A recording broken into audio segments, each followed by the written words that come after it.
Meu marido quis gerar uma criança para o irmão e a cunhada dele. Eu avisei que não fizesse isso, mas ele seguiu em frente mesmo assim, insistindo: é a minha família, minha escolha. Agora, ele e a família dele estão me implorando, mas eu deixei minha posição bem clara. Não é meu filho, não é meu problema. Olá a todos. Obrigada por estarem aqui comigo hoje. Antes de começar minha história, adoraria saber de qual cidade vocês estão acompanhando. Por favor, sintam-se à vontade para compartilhar nos comentários. Agora, deixem-me levar vocês para dentro dessa história. Eu me casei com o Marcos acreditando que ele era minha alma gêmea. Eu sei que essa palavra é usada demais, mas eu realmente acreditava nisso. Por 6 anos, tivemos uma boa vida. Uma vida estável, feliz, confortável. Não era espetacular, não do tipo que se vê em filmes com grandes gestos românticos. Era real. Eram fins de semana de moletom. Eram discussões sobre o que assistir na TV. Era nosso. Tivemos 3 filhos lindos. Nosso mais velho, Gabriel, que era todo coração e perguntas sérias. E depois os gêmeos Lucas e Lívia, que tinham apenas 4 anos e eram o centro caótico e feliz do nosso universo. Construímos nossa vida em um daqueles bairros residenciais tranquilos. Vocês conhecem o tipo: ruas calmas, gramados bem cuidados, onde a maior emoção é uma nova família se mudando, ou o jogo de futebol do time da escola no fim de semana. E eu lembro daqueles primeiros dias. Eu lembro deles com tanta clareza. Lembro do silêncio das noites no bairro, o som dos grilos, a sensação do sistema de irrigação ligando. Isso me fazia sentir segura. Eu realmente sentia que estávamos dentro de uma bolha protegida, um lugar onde nada realmente terrível poderia nos acontecer. Depois do trabalho, nos acomodávamos. O Marcos tinha um bom emprego sólido em finanças. Ele era inteligente, bom com números. Eu trabalhava meio período como contadora de um pequeno escritório que montei em um canto do nosso quarto, o que me permitia estar presente quando o Gabriel descia do ônibus e antes dos gêmeos acordarem da soneca. Nossa casa estava sempre cheia de barulho, risadas na maioria das vezes, ou os gêmeos gorgolejando nos berços, ou o Gabriel tentando ler uma história para eles, com as perninhas balançando da cadeira, inventando as palavras. Lembro de uma manhã de sábado, um sábado perfeitamente normal. Isso foi talvez 1 ano antes de tudo desmoronar. O Marcos estava fazendo panquecas, a especialidade dele. Ele sempre tentava fazer em formatos. O Gabriel ganhou um dinossauro que parecia mais um borrão, e os gêmeos batiam as colheres nas bandejas das cadeirinhas. O Marcos olhou para mim, com farinha no nariz, e tinha aquele enorme sorriso bobo. Ele estava construindo uma elaborada fortaleza de travesseiros na sala para o rei Gabriel. E eu só pensei: é isso é tudo. É assim que a felicidade parece. Era tão perfeito, tão estável, que eu nunca, nem por um segundo, imaginei o quão rápido tudo poderia se desfazer. O quão rapidamente tudo poderia ser incendiado. Começou no ano passado. Começou com uma única escolha que o Marcos fez. Uma escolha que ele fez sem nunca pedir minha opinião, sem nem mesmo dar uma pista de que estava pensando nisso. Aquela única escolha destruiu nosso casamento. Destruiu de forma tão completa, tão total, que não sobrou nada. Mas esse terrível ferimento aberto de traição, essa raiva fria e dura, que eu nem sabia que era capaz de sentir, e uma necessidade de vê-lo enfrentar exatamente o que ele fez. Se alguém tivesse me dito naquela época, na cozinha, rindo da farinha no nariz dele, que a lealdade do Marcos era tão frágil, que suas promessas eram tão vazias, eu teria chamado essa pessoa de amarga, cínica e mentirosa. Mas a verdade é que a lealdade pode desaparecer. Pode sumir mais rápido do que você jamais acreditaria ser possível. Tudo porque uma pessoa decide que sua esposa, sua parceira, a mãe de seus 3 filhos, simplesmente não importa mais. Ele soltou a bomba uma noite. Era uma terça-feira. Eu lembro porque terça-feira era dia de coleta de lixo e eu tinha acabado de arrastar as latas até a calçada. Estávamos sentados no sofá, ou pelo menos fisicamente no mesmo sofá. Tinha virado um hábito. As crianças finalmente dormiam. A casa estava quieta e nós dois simplesmente ficávamos ali lado a lado, rolando o celular. A TV estava ligada em algum programa de comédia que nenhum de nós estava realmente assistindo. O Marcos se virou para mim, com o celular ainda aceso na mão, e disse aquilo de forma tão casual: Beatriz, tem uma coisa que eu decidi fazer. A naturalidade, o tom da voz dele, acionou todos os alarmes na minha cabeça. O Marcos só falava assim, com aquele tipo de frieza definitiva, quando tinha um grande anúncio, algo que ele estava absolutamente determinado a levar adiante. Não importava o que eu pensasse. Era o tom que ele usou quando comprou nosso carro sem me deixar testá-lo primeiro. Meu estômago deu um nó. Eu apertei o botão de mudo no controle. O silêncio repentino na sala pareceu pesado, quase sufocante. O que está acontecendo? Perguntei, colocando meu próprio celular de lado. Você parece sério. Ele colocou o celular na almofada e passou a mão na calça jeans, como se estivesse se preparando. Eu estou. É sobre o meu irmão Samuel. Samuel, o irmão mais novo dele. Samuel e a esposa Karina, minha cunhada. Eu os conhecia há anos. A história deles era, bem, a grande tragédia da família. Eles lutavam há quase uma década para ter um bebê. Eu sabia disso. Todos sabíamos. Era o elefante na sala em todo o Natal, todo dia de ação de graças. Eles tinham passado por várias rodadas dolorosas de fertilização in vitro, gastaram uma fortuna, hipotecaram o próprio apartamento pequeno. E nada funcionou. Meu coração realmente se compadecia deles. Eu tinha meus 3. Não conseguia imaginar a dor deles. Eu sempre assumi que eles acabariam adotando. O que tem o Samuel? Eu disse, me preparando. Achei que talvez ele fosse pedir para emprestar dinheiro de novo. Bom, disse o Marcos, respirando fundo. Eles finalmente receberam uma resposta concreta do especialista na capital. Es definitivo. O Samuel é completamente infértil. Não há zero chance. Es dele. Oh, Marcos, eu disse, e meu coração amoleceu. Todas as minhas defesas baixaram. Isso é devastador para os dois. Pobre Karina. É, ele disse, e a voz dele ficou firme. Ele não estava triste, estava determinado, e é por isso que eu decidi ajudar eles. Eles encontraram uma barriga de aluguel, uma mulher disposta a carregar para eles. E eu vou ser o doador. Eu apenas pisquei. As palavras não se conectaram. Era como se ele estivesse falando outra língua. O doador? O que você quer dizer com doador? O Marcos sustentou meu olhar, a voz firme, como se estivesse explicando uma decisão de negócios, uma linha numa planilha. Quero dizer que eles precisam de um doador para criar o embrião. Os óvulos da Karina são saudáveis, mas precisam da outra metade. Então, eu vou fornecer. Seria meu. Bem, minha genética e o óvulo da Karina. E essa outra mulher, essa barriga de aluguel, vai carregar. Eu apenas o encarei por um segundo. Um longo e esticado segundo silencioso. Achei que ele estava fazendo algum tipo de piada doente e distorcida, que era o prelúdio de algum outro pedido mais lógico, mas não havia nenhum sinal de sorriso. O rosto dele estava sério. Meu coração disparou. Eu conseguia sentir o sangue pulsando nos ouvidos, quente e rápido. Você está me dizendo, eu disse, e tive que engolir um enorme nó na garganta, que você vai ter um bebê com sua cunhada. Beatriz, não seja dramática. Ele bufou, e a defensividade dele explodiu instantaneamente. Isso deveria ter sido minha primeira pista. Não é com a Karina. É para o Samuel. Seria o embrião deles, geneticamente. Eu sou só o componente biológico. A barriga de aluguel é só a portadora. É a única forma do Samuel ter uma criança que seja pelo menos parcialmente da própria família, do próprio sangue. Meu maxilar ficou tenso. Minhas mãos apertavam a almofada do sofá, e quando falei minha voz mal era um sussurro. Exatamente quando você decidiu tudo isso sem me contar, ele teve a ousadia de parecer irritado. Irritado comigo? Ele ergueu o queixo. Eu sabia que você surtaria. Essa foi uma decisão que eu tomei porque o Samuel é meu irmão, e eu não suporto vê-lo tão miserável. A Karina e eu conversamos extensivamente sobre isso, e eu tenho certeza de que é o que eu quero fazer. A sala começou a girar. O sangue sumiu do meu rosto. Karina e você? Vocês conversaram extensivamente? Repeti e uma espiral quente de raiva, tão quente que quase me enjoou, apertou meu estômago. Que ótimo! Isso é simplesmente ótimo, Marcos.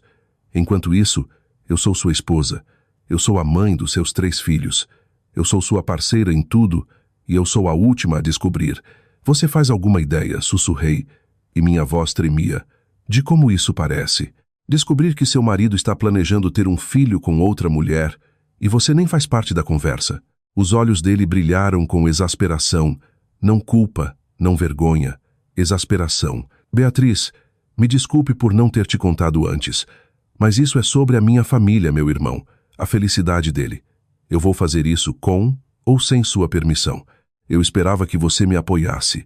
Eu realmente esperava, mas eu sabia que você tentaria me impedir, e isso é importante demais. Eu mal consegui falar por um momento. Minha garganta estava tão apertada de fúria. Então é isso. Você está só me contando. Você está me dizendo para simplesmente aceitar que você vai ser pai de outra criança. Uma criança que não é minha. Uma criança que vai ser meia-irmã dos meus filhos. Uma criança que vai ser geneticamente metade da sua cunhada. E você acha que eu vou simplesmente sorrir e bater palmas e dizer: "Vá em frente, querido"? O Marcos se levantou, cruzando os braços. Era a pose de poder dele, a que usava quando ia impor a lei. Ele estava pairando sobre mim. Você pode chamar do que quiser, mas isso vai acontecer. O Samuel e a Karina estão contando comigo. Meus pais apoiam. E se você realmente me amasse, você respeitaria isso. Uma calma gelada de repente se instalou sobre mim. Era mais assustadora que a raiva. Respeito. Você não demonstra respeito ao surpreender sua esposa com uma escolha que impacta todo o nosso casamento, nossas finanças, nossos filhos. Você não está só tomando decisões sobre seu componente biológico, Marcos.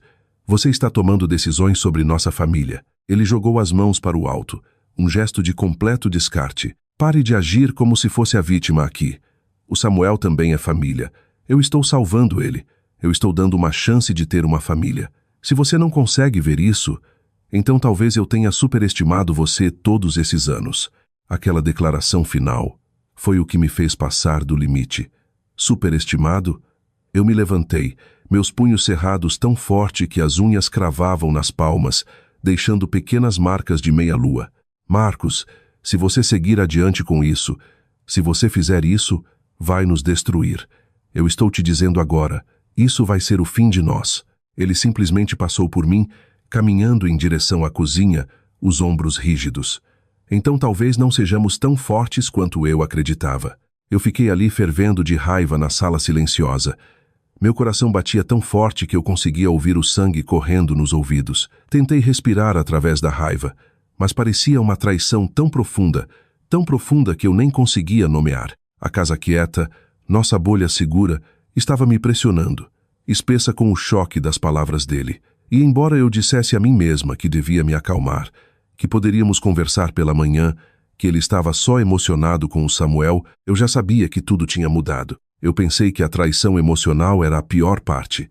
Pensei que ele escolher o irmão e a cunhada em vez de mim, em vez dos votos do nosso casamento, era o ponto mais baixo que ele poderia chegar. Eu estava errada. Eu estava tão errada. Alguns dias depois de vivermos nesse silêncio gelado, ele estava dormindo no quarto de hóspedes por escolha própria. Eu estava tentando organizar nossas finanças. Tinha uma sensação ruim no estômago. Eu pensava, preciso saber com o que estou lidando. Preciso saber como seria um divórcio. Eu precisava consultar uma advogada. Mas antes disso, precisava saber nossa situação financeira. Sentei na minha mesinha, a que ficava apertada no canto do nosso quarto, e comecei a acessar nossas contas bancárias. Tudo parecia normal, conta corrente, nossa pequena poupança conjunta, e então cliquei no fundo para a faculdade. Tínhamos uma conta separada para as crianças. Não éramos ricos, mas éramos diligentes. Tínhamos depositado dinheiro todo mês desde que o Gabriel nasceu. Era nossa promessa para eles. Era o futuro deles. Não era uma fortuna, mas era deles. Devia ter mais de 400 mil naquela conta. Eu fiz login e encarei a tela. O saldo era 215,60. Meu sangue gelou. Achei que era um erro, um glitch do banco.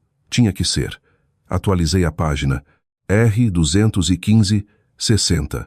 Minhas mãos começaram a tremer. Cliquei no histórico de transações. Uma grande retirada. Uma transferência datada de 3 semanas atrás. 3 semanas. Antes mesmo de ele me contar, uma transferência para uma empresa numerada que eu não reconhecia. O valor inteiro. Senti que ia vomitar ali mesmo no tapete. Corri para fora do quarto. O Marcos estava no escritório caseiro. A porta fechada. Ele estava numa chamada de conferência. Eu conseguia ouvir a voz confiante de negócios dele através da madeira. Eu não me importei. Abri a porta com um estrondo. Ele olhou para cima assustado, o rosto instantaneamente virando trovão. Beatriz, estou numa ligação. Que diabos? Onde está o dinheiro, Marcos? Eu disse, e minha voz tremia tanto que mal reconheci. Onde está o fundo da faculdade das crianças? O rosto dele passou de raiva para a culpa. Ele ficou vermelho escuro. Rapidamente procurou o mouse, silenciando o microfone. Vamos falar disso depois. Fechou a porta. Não, eu gritei, e ouvi o Gabriel se mexer no quarto ao lado, a vozinha chamando mamãe. Baixei a voz para um sibilo venenoso. Vamos falar agora. Onde está o dinheiro? Ele se levantou, chutando a cadeira para trás, e fechou a porta. Escuta, está tudo bem. Eu estou cuidando disso. É complicado. Cuidando do quê? Você roubou o dinheiro das nossas crianças. Você roubou do Gabriel, do Lucas e da Lívia. Eu não roubei. Ele sibilou de volta, os olhos disparando como um animal encurralado. É para a barriga de aluguel. É o depósito da agência e da portadora. É a taxa inicial. O Samuel e a Karina não tinham o dinheiro líquido, então eu adiantei. Estou cuidando das finanças disso. Eu não conseguia respirar. Você pagou por isso. Você pagou por essa coisa com nossa poupança, com o fundo da faculdade das crianças, sem me perguntar. É um investimento na família, Beatriz. É meu irmão. Você não entende. Investimento. Eu estava gritando agora. Não me importava se os vizinhos ouvissem. Você roubou dos seus próprios filhos para financiar um bebê com outra mulher. O que há de errado com você? E piorou. Eu sabia que não era a história toda. Passei aquela noite, depois que ele saiu de casa para tomar ar, investigando. Eu me sentia nojenta fazendo isso. Me sentia como uma ladra na minha própria casa vasculhando a mesa dele, os arquivos. Mas eu sabia. Eu simplesmente sabia que tinha mais. E tinha.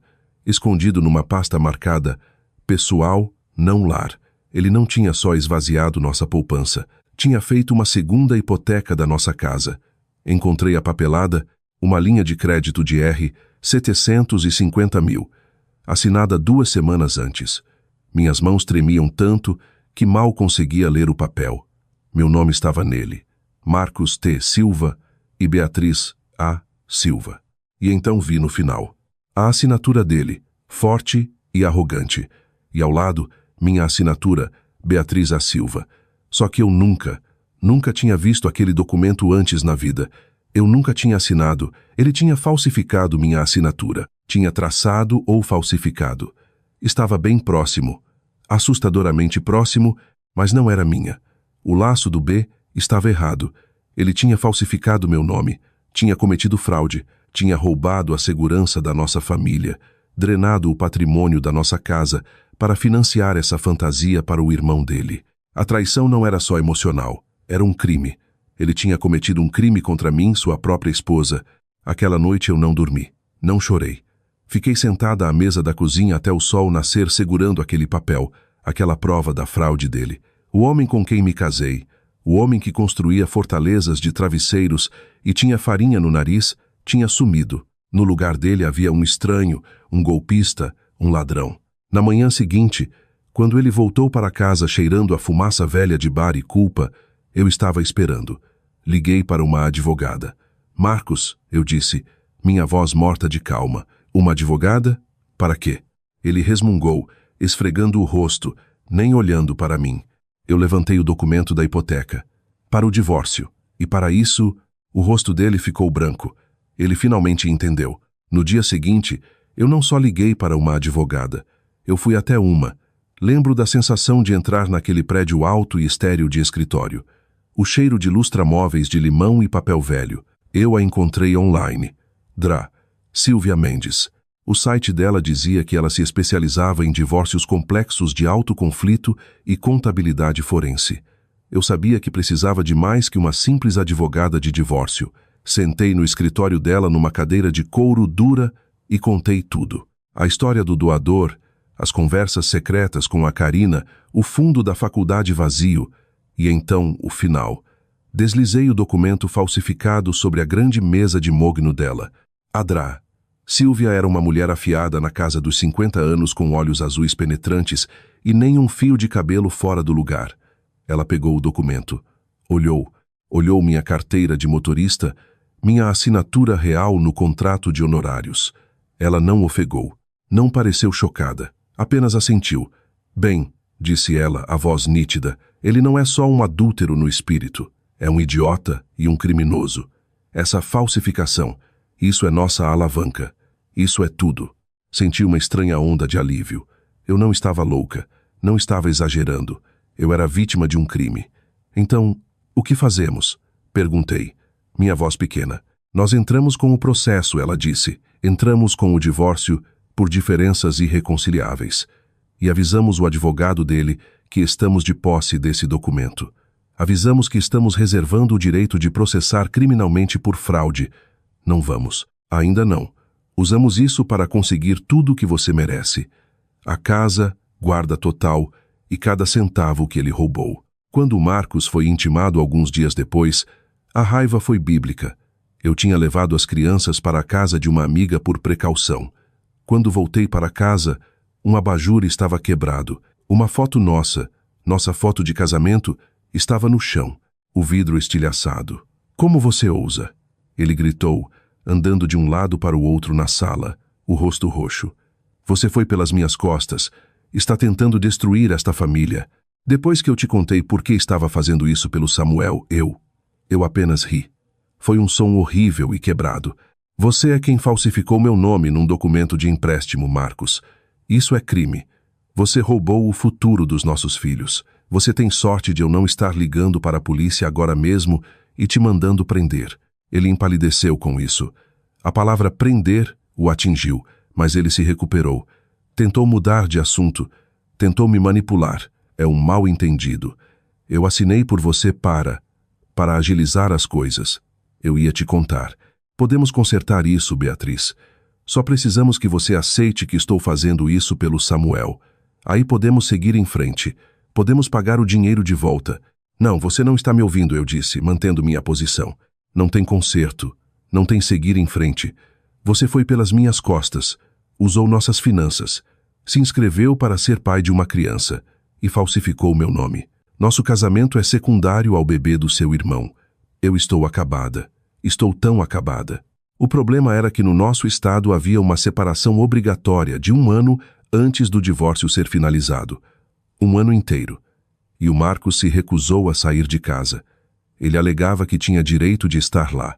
Esta casa também é minha, Beatriz. Não vou abandonar meus filhos. Ele usou as crianças, claro. Usou como escudos humanos. Alegava que elas mereciam uma casa estável, mesmo que a casa fosse uma zona de guerra tóxica e silenciosa. Alegava que precisava estar lá para supervisionar o processo de barriga de aluguel, o que era piada, já que a barriga de aluguel estava em outro estado. Eu também não queria tirar as crianças do lugar.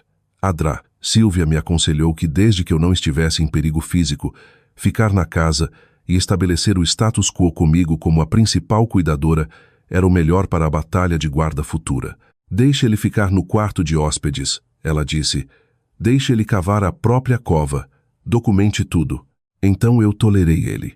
Tolerar é uma palavra generosa. Ele se mudou permanentemente para o quarto de hóspedes. Eu troquei a fechadura da porta do meu quarto. Comprei uma mini geladeira e coloquei no meu armário. Nos movíamos como estranhos. Éramos 2 fantasmas compartilhando uma hipoteca e a única coisa que nos conectava era a tensão sufocante e espessa. Ela se infiltrava em cada canto da casa. Falávamos apenas por mensagens de texto sobre contas ou quem pegaria o Gabriel no futebol. Eu comecei a construir cenas dessa nova vida horrível. Uma noite eu estava fazendo jantar.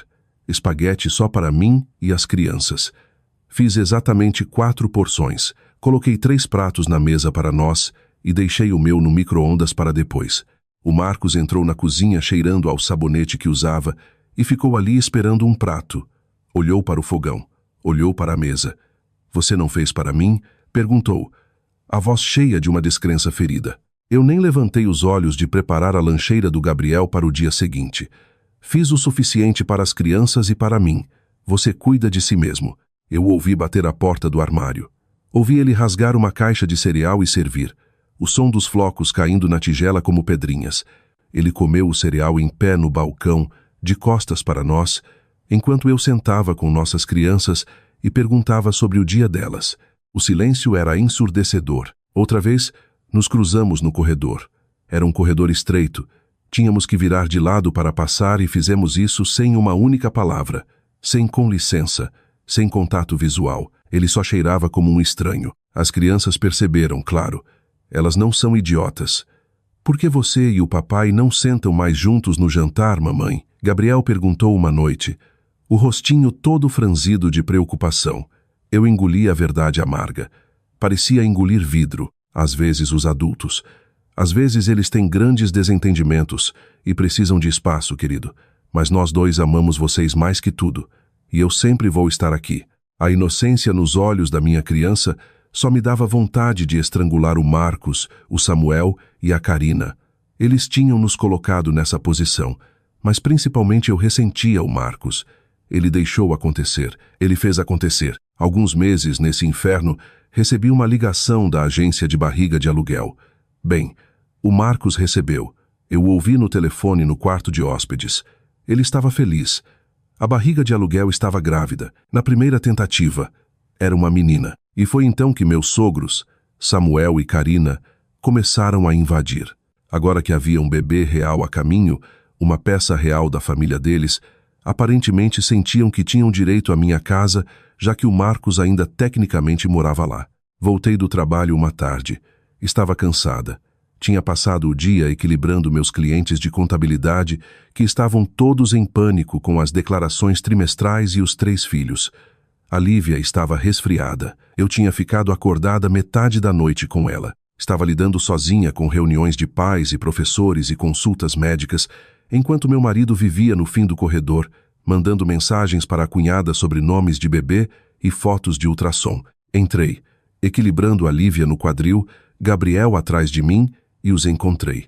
Samuel e Karina na minha sala com o Marcos, todos sorrindo, segurando amostras de tinta contra a parede da sala, e a Karina segurava uma fita métrica, medindo o espaço entre a estante e a TV. Oh, Beatriz! Oi, disse Karina com aquele sorriso doce e triunfante enjoativo. Estávamos só planejando. Estamos pensando num amarelo suave para este canto, não acha? É neutro, mas ainda quente. Eu deixei as chaves caírem na mesinha da entrada. O barulho foi alto no quarto, repentinamente silencioso. A Lívia começou a se remexer no meu quadril. Planejando? O que exatamente, Karina? Eu disse, minha voz perigosamente quieta. O cantinho do berçário. Claro, ela disse como se eu fosse idiota. O Marcos disse que podíamos montar o berço aqui na sala. Assim, quando o bebê chegar, ele pode ajudar com as mamadas noturnas. Ele vai estar bem aqui. Não vai ser maravilhoso? Eu encarei ela. Depois encarei meu marido. Ele estava ali parado, assentindo como se isso fosse a coisa mais normal e razoável do mundo. Montar um berço para o bebê deles. Dele e da Karina, na minha sala. Beatriz, disse o Marcos, começando a parecer nervoso com meu silêncio. Não é ótimo? A Karina encontrou esse berço conversível incrível em promoção e o Samuel pode pegar no fim de semana. Vai ser só por um tempinho. Eu respirei fundo.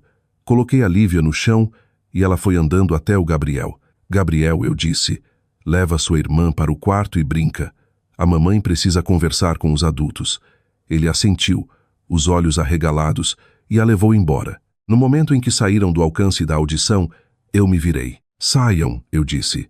O sorriso da Karina congelou. O quê? Saiam. Peguem suas amostras de tinta e sua fita métrica e saiam da minha casa. Agora, Beatriz Samuel começou a tentar fazer as pazes, colocando a mão no meu braço. Estamos só animados. Somos família. Estamos todos juntos nisso. Eu me afastei do toque dele como se ele estivesse pegando fogo. Não encoste em mim, rebati, minha voz tremendo com uma raiva que eu nem sabia que tinha. Não estamos juntos nisso. Parou de ser sobre família quando vocês dois seduziram meu marido para esse plano distorcido pelas minhas costas. Realmente parou de ser sobre família quando ele roubou o fundo da faculdade das nossas crianças para pagar por isso. A Karina ofegou, a mão voando para o peito. O Marcos parecia que eu tinha dado um tapa nele. Beatriz, Não ouse falar das nossas finanças na frente deles. Eu ouso, Marcos. Eu gritei. Esta casa também é minha.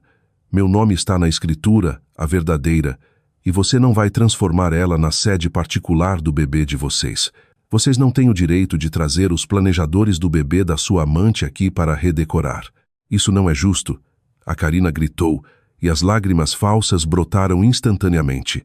Não é como se gostássemos de estar aqui no meio dessa hostilidade. Estamos só tentando tornar isso o mais indolor possível para todo mundo. Indolor? Eu ri. Foi um som horrível e feio. Vocês querem falar de dor? Vocês que ficaram tramando com meu marido? Deixe eu adivinhar. Vocês esperam que eu acompanhe? Talvez eu devesse fazer o chá de bebê para vocês. Apoiar os desejos de gravidez do Marcos enquanto ele ajuda vocês a escolherem carrinhos. Pelo amor de Deus, Beatriz. O Marcos berrou, o rosto roxo. Você está sendo irracional. Você está histérica. Eu estou sendo irracional? Eu me virei para ele, apontando o dedo para o peito dele. Você falsificou meu nome. Esvaziou nossa poupança. Você está gerando uma criança com o óvulo dessa mulher. E eu sou irracional porque não quero o berço deles na minha sala. Apontei para a porta. Se vocês dois, eu disse para Samuel e Karina, minha voz baixa e tremendo, aparecerem aqui sem avisar de novo, vamos ter um problema sério, um problema legal. Minha advogada é muito boa. Entenderam? O rosto do Samuel ficou pálido. Ele sabia que eu não estava blefando. Pegou o braço da Karina. Vamos embora, querida. Ela não está bem. Eles saíram apressados, as amostras de tinta se espalhando no chão. A porta bateu, e eu fiquei sozinha na sala com o Marcos. Ele se virou, o rosto contorcido de raiva. Apontou o dedo bem na minha cara. Você está agindo como uma criança mimada e egoísta. Espero que você perceba que está afastando a tia e o tio dos nossos filhos. Eu apenas dei de ombros, meu coração martelando tão forte que doía nas costelas. Prefiro afastar eles do que deixar eles entrarem aqui como se meu casamento, minha casa e minha assinatura não importassem. Ele saiu tempestuosamente para o quarto de hóspedes e bateu a porta tão forte que um porta-retratos caiu da parede do corredor. Eu fiquei sozinha na sala com a raiva quente e rodopiante que tinha se tornado uma presença quase constante na minha barriga. Apenas afundei no sofá, coloquei a cabeça nas mãos e, pela primeira vez em semanas, chorei. Os próximos meses foram uma rotina sombria, um inferno vivo. A gravidez, que acontecia em outro estado, progredia. Eu sabia disso porque o Marcos ficava cada vez mais estressado. Ele não tinha só usado nossa poupança e o empréstimo fraudulento. Estava drenando o próprio salário. Descobriu-se que barriga de aluguel não era uma taxa única. A agência tinha taxas adicionais. A portadora, essa mulher em outro estado, precisava de exames especiais. Houve complicações. Os custos se acumulavam. Ele, que era tão bom com números, tinha sido passado para trás.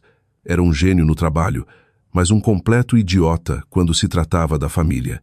E agora esperava que eu me importasse. Esperava que eu fosse o apoio emocional dele. Ele sentava à mesa da cozinha tarde da noite, muito depois das crianças dormirem.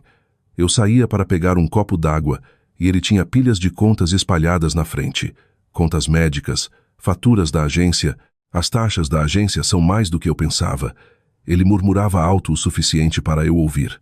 Eles estão cobrando por processamento administrativo. É ridículo. Eu só enchia meu copo d'água e virava para sair. Beatriz, ele dizia, a voz tensa, desesperada. Estou tão sobrecarregado. Não estou dormindo. Isso é muito. Eu parava na porta, de costas para ele. Parece difícil. Você deveria ligar para a Karina, ou o Samuel, ou sua mãe. Tenho certeza de que eles adorariam ouvir. E eu ia embora. Ele me encurralou no corredor uma noite quando eu saía do quarto da Lívia. Tinha bebido. Eu conseguia sentir o cheiro de uísque no hálito.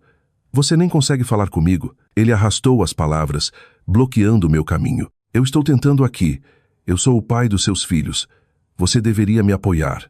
Eu olhei para ele, para os olhos injetados, as roupas amassadas. Não senti nada, só nojo frio. Eu deveria apoiar sua fraude? Eu deveria apoiar você roubando dos nossos filhos? Você está estressado, Marcos. Ótimo. Você deveria estar. Que tipo de mulher sem coração você é? Ele sibilou, o rosto perto do meu, e eu rebati. Sou o tipo de mulher que está cansada de ser tratada como caixa eletrônico e capacho. Você tomou essa decisão. Você resolve. Agora saia da minha frente. Ele saía pisando duro, muitas vezes reclamando da minha crueldade, de como eu era inacreditável. Mas cada lágrima de frustração que ele derramava, cada suspiro de estresse, caía na casca endurecida do meu coração. Eu me lembrava todo santo dia dos R$ 400.000, da assinatura falsificada. Ele não tinha mostrado zero compaixão por mim. Não tinha mostrado zero preocupação com o futuro dos nossos filhos.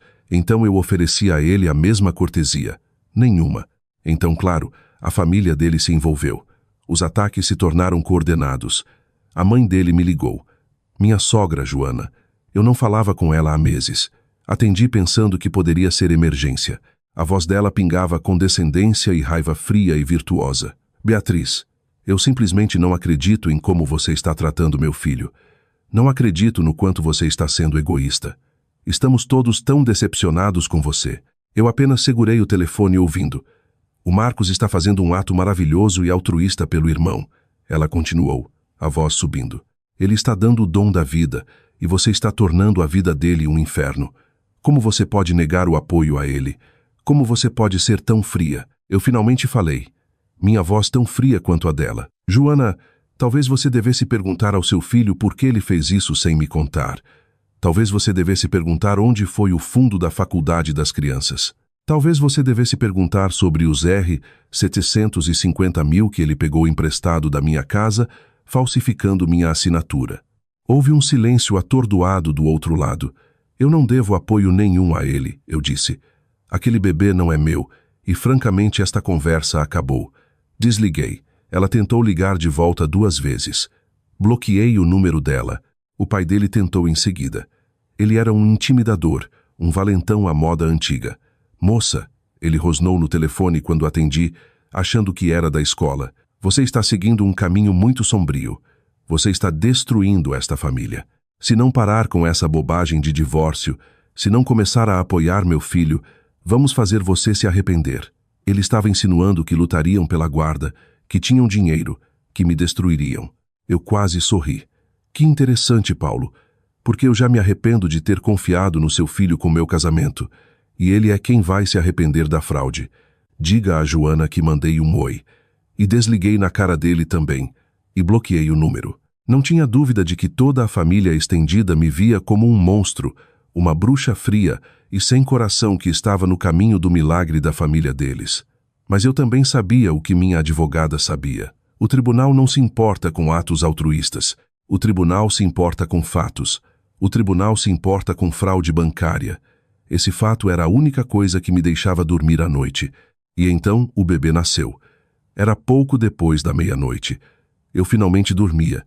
Tinha tomado um comprimido para dormir. A única forma de conseguir algum descanso naquela casa. Tinha trancado a porta do quarto como sempre. Fui acordada por batidas. Não uma batida frenética e desesperada de carne e osso na minha porta. Beatriz, Beatriz, acorda. Meu Deus, acorda, por favor. Era o Marcos. Ele parecia aterrorizado. Meu primeiro pensamento, as crianças. A casa estava pegando fogo. Voei da cama, o coração na garganta. Atrapalhei-me com a tranca que eu tinha instalado, as mãos tremendo. Abri a porta com um puxão. Ele estava ali de pijama, cabelo desgrenhado, olhos arregalados de pânico. O celular apertado na mão, a tela acesa. É a hora, ele gritou, a voz falhando. A barriga de aluguel. A bolsa estourou. Ela está em trabalho de parto. O hospital acabou de ligar. Por uma fração de segundo eu só fiquei confusa. O hospital em outro estado? O quê? Não é mais longe. Ele berrou, pegando o moletom do chão do quarto de hóspedes onde tinha jogado. Eles a trouxeram semanas atrás para ficar mais perto. Ela está num hospital a 2 horas daqui, logo depois da divisa do estado. Eu não sabia disso. Ele tinha trazido o bebê secreto, a vida secreta dele, ainda mais perto. Eu preciso ir agora, ele disse, pulando num pé só, tentando colocar a calça jeans. Estava tremendo. Minhas chaves. Onde estão minhas chaves? Beatriz, você tem que me levar. Por favor, são 2 horas. Estou tremendo. Não consigo dirigir assim. Vou bater. Por favor, Beatriz, me ajuda. Eu apenas me encostei no batente da porta do meu quarto, cruzando os braços. Sentia o comprimido para dormir tentando me puxar de volta, mas a adrenalina e a raiva fria e dura eram mais fortes. Não, eu disse. Ele congelou, uma perna na calça jeans. O quê? O que você quer dizer com não? Quero dizer não. Eu não vou te levar, eu disse. Minha voz tão fria e morta quanto eu me sentia. Eu não vou dirigir 2 horas no meio da noite para você testemunhar o nascimento do seu filho com o óvulo da sua cunhada. Isso é trabalho da Karina, ou do Samuel. O Samuel está fora da cidade. Ele disse, a voz ficando alta e histérica. Está numa conferência em outro estado. Está preso pela neve e a Karina não atende o telefone. Liguei 5 vezes. Cai direto na caixa postal. Eu preciso chegar ao hospital agora. Eu apenas dei de ombros. Chama um Uber ou táxi. Uber? Ele gritou, a voz falhando. Vai demorar 1 hora só para chegar aqui. É o meio da noite. Eu vou perder. Vou perder o nascimento. Beatriz, por favor. Ele realmente deixou a calça cair e se jogou para frente, agarrando meu braço. O aperto era forte, desesperado. Você não pode fazer isso. Não pode ser tão cruel. Não pode simplesmente me deixar perder isso. Eu puxei meu braço, um flash de nojo passando por mim. Olhei direto nos olhos dele. Toda a dor, toda a traição, todas as noites sem dormir. Os R, 400 mil, a assinatura falsificada, tudo cristalizou num único momento duro. Olha só, eu disse. Dei um passo para trás para dentro do meu quarto. Ele tropeçou para frente. Beatriz, por favor, não faça isso. Você é sem coração. Você é um monstro sem coração. Eu dei um aceno curto e seco. É o que acontece quando você ignora os sentimentos da sua esposa. É o que acontece quando você falsifica o nome dela e rouba dos seus filhos. Boa sorte com o bebê, Marcos. E fechei a porta na cara dele. Não bati. Apenas um clique sólido e final da tranca. Eu o ouvi gritar no corredor. Um som de pura raiva e desespero animal. Você é um monstro. Você é um monstro sem coração, Beatriz. Você vai pagar por isso. Eu o ouvi socando a porta, os punhos batendo na madeira, mas eu apenas me afastei. Sentei na beira da cama. Ouvi ele se atrapalhando no corredor, xingando, presumivelmente procurando as chaves. Ouvi a porta da frente bater, o batente chacoalhando, e depois o som do carro dele saindo cantando o pneu da entrada, pneus guinchando na rua residencial quieta. Voltei para a cama, e por um instante fugaz, um minúsculo instante piscando, a culpa me cutucou. Mas eu forcei para baixo, lembrando do fundo da faculdade vazio. Ele escolheu me desconsiderar, escolheu destruir nossa família. Por que eu correria para o lado dele por uma criança que não era minha? Virei para o lado e eventualmente voltei a dormir. Se você ainda está me ouvindo, se ainda está aqui, eu só quero dizer, obrigada. Por favor, me ajude curtindo este vídeo e comentando apenas o número 1 abaixo. Isso só me avisa que você está aí, que não estou falando no vazio. Me avisa que você é essa pessoa incrível que está me ouvindo e caminhando comigo nisso. Seu apoio, mesmo só um número 1, é um enorme encorajamento para mim. Realmente é. Me ajuda a continuar. Então, por favor, comente com um para eu ver você. E agora deixe-me contar o que aconteceu em seguida. Ele perdeu o nascimento. Dirigiu como um louco, tenho certeza. Mas chegou cerca de 30 minutos depois que o bebê nasceu. Uma menina. Ele me mandou uma única mensagem amarga. Ela chegou. Não graças a você. Na manhã seguinte, meu celular explodiu. Não do Marcos, mas da mãe dele, Joana. Recados de voz gritando. Ouvi o primeiro só pela satisfação. Você abandonou ele. Deixou ele dirigir sozinho naquele estado. Que tipo de mulher você é? Você é um demônio. Apaguei todos. Continuei minha vida. Levantei o Gabriel. Fiz torrada para ele. Alimentei os gêmeos que estavam felizes e bagunçados com o mingau. Coloquei o Gabriel no ônibus. A casa estava quieta. Estava pacífica. Sentei na minha mesa e comecei a trabalhar nos livros dos meus clientes. Era só mais um dia. O Marcos não voltou para casa por 2 dias. Imaginei que estava no hospital fazendo o papel de tio orgulhoso, pai. O que quer que ele fosse. Eu estava na sala lendo um livro quando a porta da frente finalmente abriu. Era tarde, quase 9 da noite. As crianças estavam na cama. Eu esperava que ele entrasse gritando, ou pelo menos emburrado e bravo, mas ele entrou arrastando os pés como um fantasma. Estava pálido, barbudo, as roupas amassadas como se tivesse dormido nelas. Parecia completamente, totalmente destruído, e estava segurando uma cadeirinha portátil de bebê. Eu apenas encarei. Congelei. Encarei aquele rostinho minúsculo e rosado envolto num cobertor rosa de hospital. Aquele minúsculo lembrete respirando da barriga de aluguel que tinha destruído meu casamento. Marcos, eu disse, a voz curta. O que é isso? Por que você está aqui com o bebê? Ele colocou a cadeirinha no chão, as mãos tremendo. Afundou no sofá, o oposto de mim, e colocou a cabeça nas mãos. Não deveria estar com a Karina. Eu pressionei. O Samuel. O Marcos não levantou a cabeça. A voz abafada pelas mãos. A Karina ainda está no hospital. Quando ela soube que o bebê nasceu, quando eu cheguei ela, não sei, teve algum tipo de ataque de pânico. A pressão subiu. Estão dizendo que teve complicações de todo o estresse, uma infecção. Estão mantendo ela em observação. Não sabem quando vão liberar. Então onde está o Samuel? Eu perguntei. Ainda preso lá, ele murmurou. O voo foi cancelado. Ele está tentando pegar outro, mas está preso. Ele finalmente olhou para mim e os olhos estavam vermelhos, injetados e desesperados. Eles deram alta para o bebê. A barriga de aluguel assinou os papéis e foi embora. Ela terminou. Não tinha mais ninguém. O hospital não ia ficar com ela. Eles me perguntaram. Meu nome estava na papelada. Me pediram para levar ela só por algumas semanas. Só até a Karina sair e o Samuel voltar. Eu zombei. Foi um som feio e seco. Eles pediram ou você se ofereceu? Você fez o papel de herói. Tem diferença? Ele retrucou, o cansaço o deixando bravo. Eu não posso abandonar ela. Ela é indefesa. Ela é filha do meu irmão. Você deveria ter pensado nisso antes de decidir ter um bebê secreto e falsificar meu nome, eu disse, me levantando. Mas vamos ser bem claros, Marcos. Eu não vou levantar um dedo. Não sou sua babá. Não vou trocar fralda. Não vou esquentar mamadeira. Se você estiver cansado demais para lidar com o choro, esse é seu problema, não meu. Você e sua família quiseram esse bebê. Conseguiram ela. Ele esfregou a testa e uma única lágrima patética escorreu pela bochecha. Você sempre foi tão cruel assim, Beatriz. Ou eu que te empurrei para isso? Ele sussurrou. Parecia que falava mais consigo mesmo do que comigo. Essa é uma pergunta que você pode fazer a si mesmo à noite quando o bebê estiver gritando, respondi. Agora, se me der licença, tenho crianças de verdade para alimentar. As minhas. Ele se encolheu como se eu tivesse dado um tapa, mas não disse nada. Apenas ficou olhando para a cadeirinha enquanto eu caminhava para meu quarto e trancava a porta. Pelo próximo mês, nossa casa foi um tipo especial e único de inferno. O bebê chorava.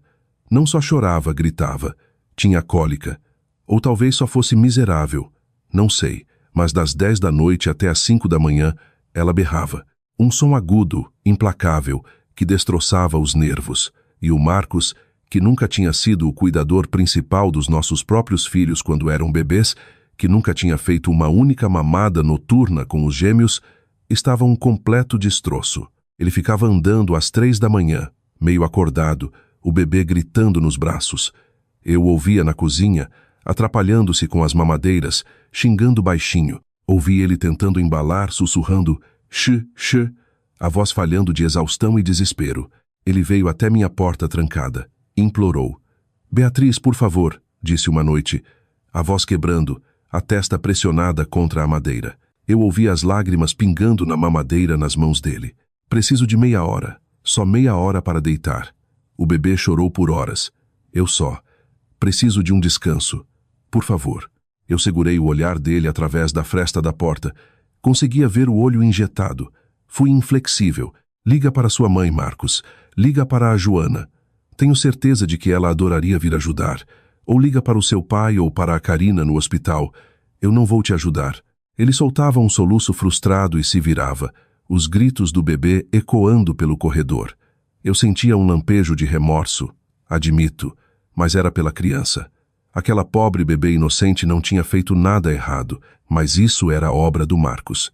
Essa era a consequência que ele tinha comprado e pago com o fundo da faculdade das nossas crianças. Eu não ia deixar ele escapar. Não ia salvar ele. A mãe e o pai dele visitavam com frequência. Tinham que visitar. Vinham e a mãe dele imediatamente pegava o bebê, me olhando como se eu fosse algo que ela tivesse raspado do sapato. Ela arrulhava para o bebê. Oh, sua coitadinha, a moça malvada está te ignorando? O pai dele tentava me encurralar na cozinha. Escuta aqui, ele dizia, o rosto todo inchado. Você deveria ter vergonha. O Marcos também está no pós-parto. Você sabe, ele está exausto. Precisa de descanso. Você não pode simplesmente abandonar ele assim. Eu apenas olhava feio para ele segurando minha caneca de café. Ele deveria ter pensado nisso antes de ignorar meus limites. Deveria ter pensado nisso antes de cometer fraude. Deixe sua família resolver. Não é meu bebê, não é meu problema. Ele saía pisando duro, xingando baixinho. Era esse coro constante de condenação. Eu era o monstro, eu era a bruxa fria e sem coração. E eu apenas suportava com uma satisfação sombria. Eles achavam que eu era sem coração. Mas até agora, a lei estava do meu lado. Especialmente quando as finanças entraram em questão. O processo de divórcio era lento, mas avançava. Minha advogada, Adra, Silvia, era brilhante. Ela estava construindo o caso. Apresentou todas as evidências, os extratos bancários, os documentos do empréstimo, a linha do tempo da enganação dele, o desrespeito explícito à minha recusa, o desvio de fundos conjugais e, claro, a falsificação. Enquanto isso, o advogado do Marcos tentava me pintar como uma mulher cruel e vingativa que tinha abandonado o marido no momento de necessidade. Mas como o bebê não era meu, e porque ele tinha escondido os planos e falsificado meu nome, o argumento dele tinha muito pouco peso. Samuel e Karina, ironicamente, ficaram em silêncio sobre o assunto das finanças. O Samuel finalmente voltou. A Karina finalmente saiu do hospital. Provavelmente estavam aliviados por não estarem responsáveis pelo dinheiro que o Marcos drenou das nossas contas. Eles só queriam o bebê. Mas com os problemas médicos contínuos da Karina e a situação instável de emprego do Samuel, eles não conseguiam nem assumir a guarda total imediatamente. A presença do bebê em nossa casa se tornou esse arranjo bizarro, tenso e sem sono que todo mundo odiava. Quando chegamos à audiência final, o Marcos tinha se recuperado fisicamente da fase infernal do recém-nascido, mas era uma casca, exausto, falido e desesperado. Ele me encurralou na sala 2 semanas antes da data do tribunal. O bebê finalmente tinha ido embora, ficando com os pais dele até a Karina estar forte o suficiente. A casa estava quieta. Preciso de ajuda financeira, ele disse sem rodeios. Sem oi, sem como vai. Eu levantei os olhos do laptop. Para quê? Ele hesitou, depois cruzou os braços. Tentava parecer forte, mas só parecia patético. Meu advogado disse que eu posso ter direito à pensão alimentícia. Não devo precisar encontrar um novo emprego imediatamente. Estou me recuperando do estresse. Estou emocionalmente esgotado. Eu levantei uma sobrancelha. Você não é mais minha responsabilidade, Marcos. A boca dele apertou. Eu ainda sou o pai dos seus 3 filhos, ele retrucou. Não estou falando de dinheiro para a barriga de aluguel. Quero dizer dinheiro para eu viver, para pagar minha parte das despesas, para conseguir meu próprio apartamento. Fechei o laptop devagar. Quando estivermos divorciados, Marcos, eu vou pagar pensão alimentícia para as nossas crianças conforme a lei exige, mesmo que elas fiquem comigo. Não tenho problema com isso, mas não vou te dar um centavo de pensão alimentícia. Você é quem tem um emprego bem pago em finanças. Ou tinha. Ele tinha perdido o emprego durante o mês infernal do recém-nascido. Tinha simplesmente parado de aparecer. Os olhos dele brilharam. Eu mereço alguma segurança financeira. Eu sacrifiquei meu conforto, minha sanidade. Pelo seu irmão, eu interrompi. Não por mim. Essa é a diferença. A voz dele tremeu. Você é inacreditavelmente cruel. Você não se sanguartar que eu esteja lutando, que eu provavelmente esteja deprimido. Eu encarei ele. Eu me importo com as nossas crianças, as 3 que fizemos juntos. Não me importo com o bebê que é biologicamente seu e da Karina, e não me importo com a depressão que você trouxe para esta casa quando falsificou meu nome. Você fez esta cama, Marcos. Deite nela. Ele apertou os lábios, lágrimas brotando. Você vai se arrepender disso, disse ele, a voz tremendo de raiva e tristeza. Você vai ver. Eu balancei a cabeça. Você já disse isso antes. O único arrependimento aqui é estarmos nessa bagunça. Ele engoliu em seco, olhando para o lado. Beatriz, disse ele, a voz quieta.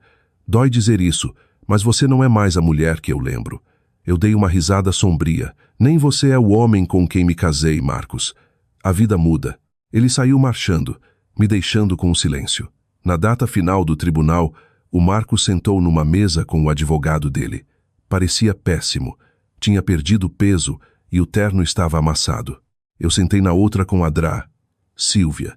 Tinha feito o cabelo. Vestia meu melhor terninho. Parecia e me sentia calma. Samuel e Karina estavam na galeria sentados logo atrás do Marcos, com expressões idênticas de apreensão. A juíza era uma mulher de rosto severo na casa dos 60 anos. Juíza Albright. Tinha reputação de dura, mas justa. Ela tinha revisado todos os documentos. Eu conseguia ver pela expressão dela que não estava impressionada. O advogado do Marcos tentou um discurso lacrimoso e floreado sobre como o Marcos foi movido por amor familiar e como tinha agido precipitadamente talvez, mas por uma lealdade profunda e duradoura ao irmão. Tentou me pintar como vingativa e emocionalmente abusiva, como eu tinha abandonado meu marido com um recém-nascido. Então a Drá. Sílvia se levantou. Estava calma, estava cuidadosa, não estava emocional. Apenas apresentou a linha do tempo. Meritíssima, disse ela, a voz clara ecoando na sala silenciosa do tribunal. O Marcos Silva tomou essa decisão de barriga de aluguel sem o consentimento da minha cliente. Depois, financiou essa decisão drenando a conta poupança conjugal, que estava destinada ao fundo para a faculdade dos 3 filhos deles. Ela deslizou os extratos bancários para a juíza. A juíza colocou os óculos e olhou. Ele então continuou a Drá.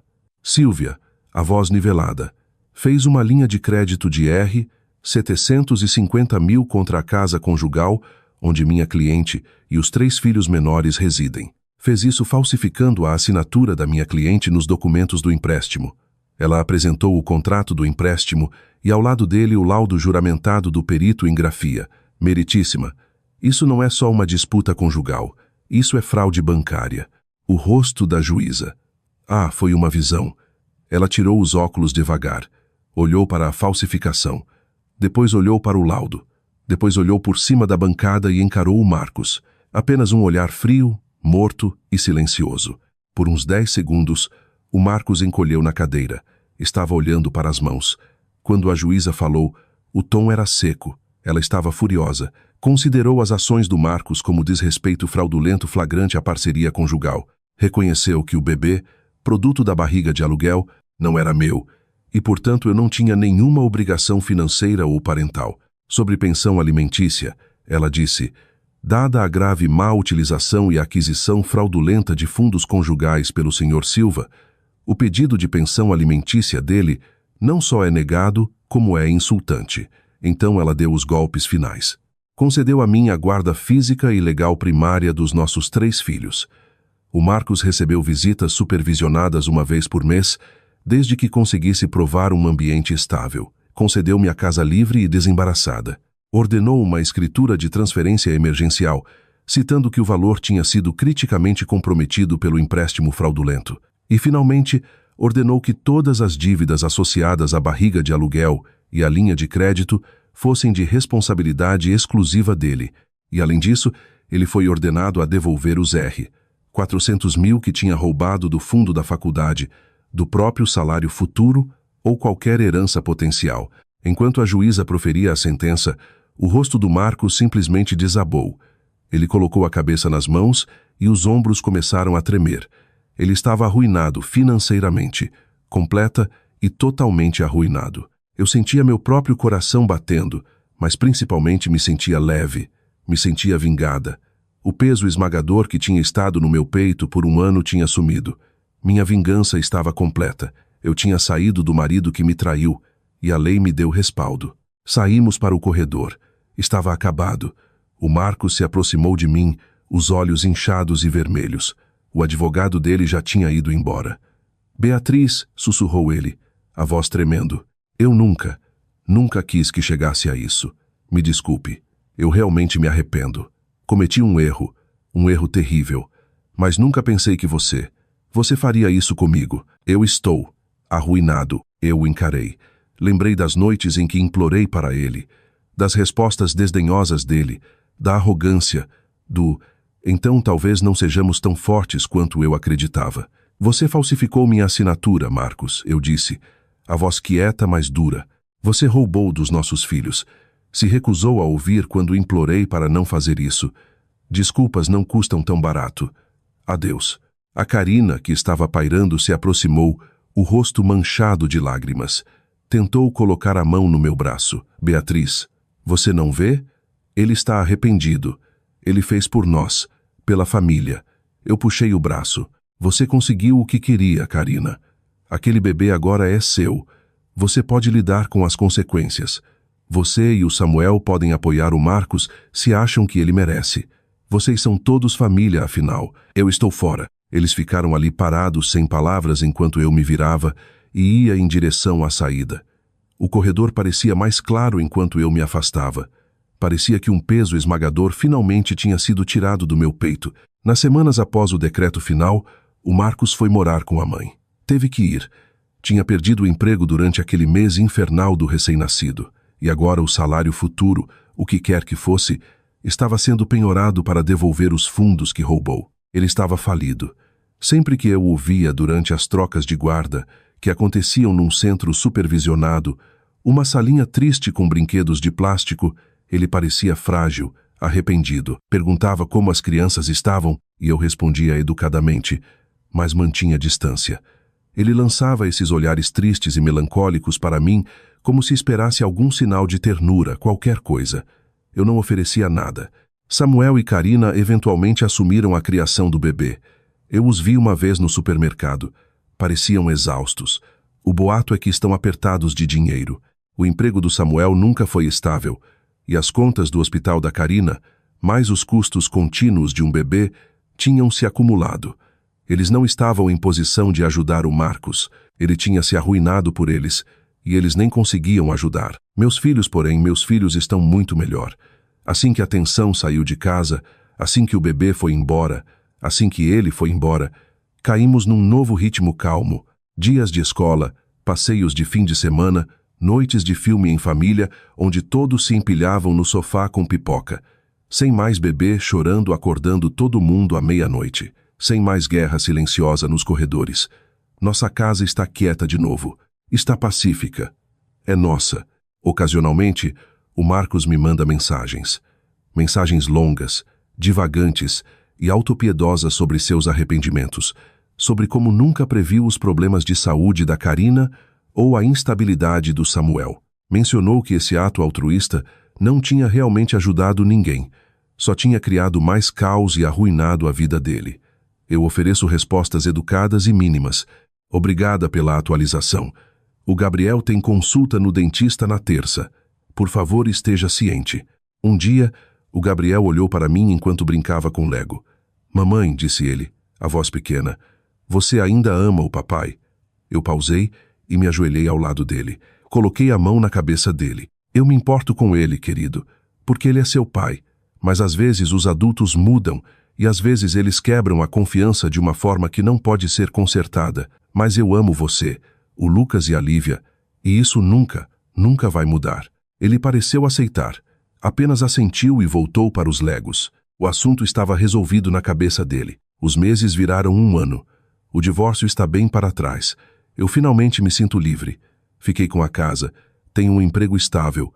Tenho a guarda primária dos meus filhos. O Marcos ainda está à deriva, tentando recuperar o equilíbrio. As pessoas às vezes me perguntam, conhecidos que só ouviram pedaços da história. Sabe como são? Por que você não ajudou ele depois que o bebê nasceu? Estava óbvio que ele estava sobrecarregado, e eu sempre respondo da mesma forma. Ele tomou uma decisão que me excluiu.